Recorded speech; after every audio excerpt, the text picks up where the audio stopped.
Probably one of the world's most famous prisons, the Tower of London, has stood over the River Thames as a symbol of the monarchy's power for almost 1,000 years.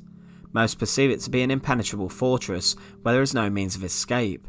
However, today we look at the incredible story of one man's escape from the tower, even after he was tortured and severely injured. Join us today as we look at the story of the Jesuit priest, John Gerard. Remember to support our channel, please make sure to subscribe. Today we're travelling back to a time of great religious intolerance and persecution in England. During the Elizabethan times, it was extremely dangerous to be a practicing member of the Catholic Church, or even worse, a priest linked to the Catholic Church. John Gerard was a Jesuit priest, and a Jesuit is a follower of the Society of Jesus, a religious order linked to Catholicism, founded in 1540. This was extremely dangerous and could easily have led to the execution of Gerard. His family was extremely interesting as well. His father was imprisoned when he was 5 for plotting to rescue Mary, Queen of Scots, the sworn enemy of Elizabeth I's throne. Gerard would later train to be a Jesuit priest in Paris and would travel around France to see different Jesuit priests. Upon his return to England, he was arrested by customs officials when he set foot in Dover. His companions were sent to London, but he was released to a member of his Protestant family. John would avoid attending the new Anglican or Protestant church services, and for this he was sent to Marshal's prison. He spent over a year here in the company of other high-profile Catholic priests, and many of these would be killed for their beliefs. In the spring of 1585, Anthony Babington, an English gentleman, who would later be killed for his involvement in the Babington plot to oust Elizabeth I from her throne, posted bond for John Gerard to gain his freedom. Following this, he would then go to Rome and was given another mission to convert people to the Jesuit cause in England. When he arrived back, he and a friend began their task of working out which Catholics could join the Jesuit cause. Because of his work, he could be seen as a Jesuit leader and would become extremely popular in the underground Catholic religion. To enable no suspicion to be aroused, he maintained a respectable public image and appeared to be like a normal Tudor man, a fan of gambling and aware of fashionable clothes. Throughout this time, he would regularly hide in priest holes if the law was about to catch up with him.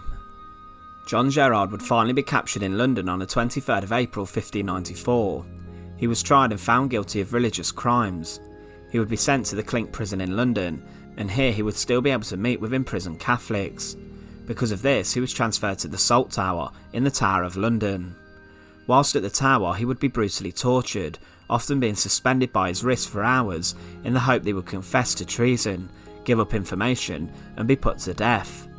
This method of torture could lead to his shoulders being ripped out of their sockets.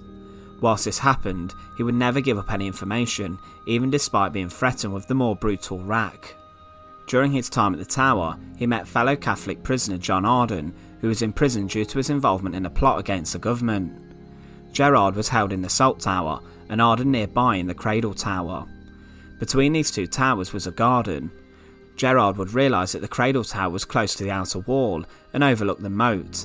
He began to work on a plan to escape, but needed to be able to contact some Catholic allies on the outside. In a stroke of genius, Gerard began to bribe a prison warden by giving him some oranges that had been sent to him. He then persuaded the warden to allow him to send crosses made of orange peel to friends in the Clink prison.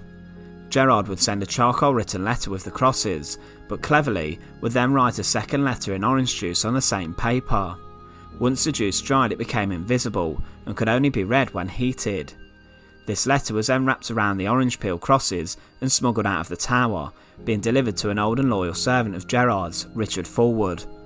Once the letter was deciphered, Fulwood and John Lilly, a Catholic sympathiser, would work on a plan to get Arden and Gerard out of the tower. On the 3rd of October 1597, Gerard and Arden were given permission to spend the evening together. When the warden left, they managed to get onto the roof of the Cradle Tower in the cover of darkness.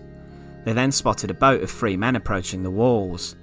They were about to make contact, however a local resident mistook the sailors who were intent on breaking Gerard and Arden out of the tower for fishermen, so this opportunity then failed. The next night, however, another attempt was made. Gerard and Arden made their way onto the roof, threw down a weighted cord, and managed to escape the seemingly unescapable Tower of London. A rope had been strung across the tower's moat, but there was a huge problem for John. His hands had been completely mangled from the torture he'd suffered, but somehow miraculously, he succeeded in climbing out of the tower's walls. The two were free, and had managed to achieve the impossible. John Gerard would leave England and exile himself across the continent in the fear of being caught again. He would die in Rome on the 27th of July 1637 at the remarkable age of 73. This is a huge achievement considering his treatment inside the Tower of London, but who would have known that the role of a simple fruit, an orange, could help a man escape from history's most notorious prison. Once again, thanks for watching. To support our channel, please make sure to subscribe, and once again thank you so much for watching.